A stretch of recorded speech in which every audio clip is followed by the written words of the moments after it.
नमस्कार सर्वांना, श्री स्वामी समर्थ. आजचा व्हिडिओ हा खूप खास आहे, कारण आजच्या या व्हिडिओमध्ये आपण लहान मुलांचे बोरनान कधी व कसे करावे याची संपूर्ण माहिती पाहणार आहोत. चला तर मग.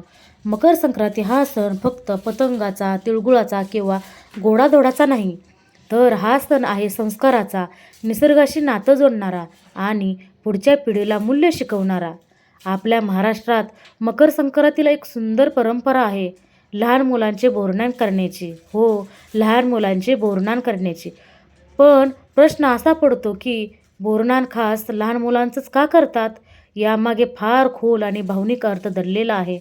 मकर संक्रांतीला सूर्यदेव उत्तरायण होतो. अंधाराकडून प्रकाशाकडे जाण्याची ही वेळ असते. नवीन पीक येतं. या हंगामामध्ये नवीन पिकं येतात, नवीन आशा निर्माण होतात. आणि अशा वेळी आपल्या संस्कृतीने सांगितलं आहे की या नवीन सुरुवातीचा पहिला मान हा देवाला आणि लहान मुलांना द्या. लहान मूल म्हणजेच देवाचं रूप मानलं जातं. म्हणूनच संक्रांतीच्या दिवशी जे नवीन धान्य, तीळ, गूळ, भुईमूग, ऊस घरात येतो, तो आधी स्वतः न खाता लहान मुलांना बोरनान म्हणून आपण अर्पण केला जातो. ही कृती म्हणजे देवाला नमस्कार आणि निसर्गाला धन्यवाद देण्याची आहे. बोरनान करताना लहान मुलांना मांडीवर बसवतात, त्यांच्या हातात थोडं थोडं अन्न देतात आणि घरातील मोठे माणसे त्यांना हे आशीर्वाद देत असतात.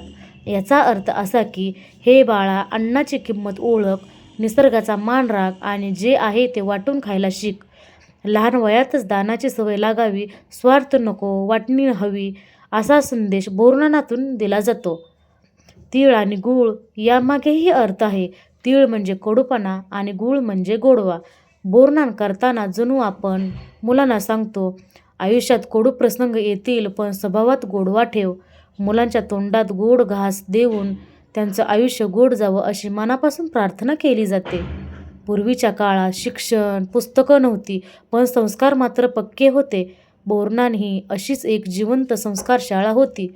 आजच्या धावपळीच्या जगातही ही परंपरा आपल्याला थांबवून सांगते की आपल्या मुलांकडे पहा. मुलांचे बोरनान म्हणजे मुलांचे बोरनान म्हणजे फक्त एक विधी नाही, तो आहे भविष्यासाठी दिलेला आशीर्वाद. म्हणूनच मकर संक्रांतीला लहान मुलांचे बोरनान करून आपण निसर्ग, देव आणि संस्कृतीला जोडलेले राहतो.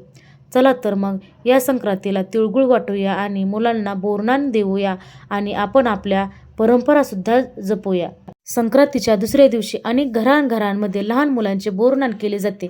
आता बोरनान म्हणजे काय, तर बोरनान या नावामध्येच त्याचा अर्थ दडलेला आहे.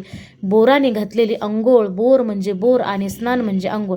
तर आजच्या व्हिडिओमध्ये मी तुम्हाला मकर संक्रांतीच्या दिवसांमध्ये लहान बाळाला किंवा लहान मुलांना कसे बोरनान घालावे हे सांगते आणि बोरनान करताना कोणत्या रंगाचे कपडे घालावेत हे सुद्धा आपण पाहूया.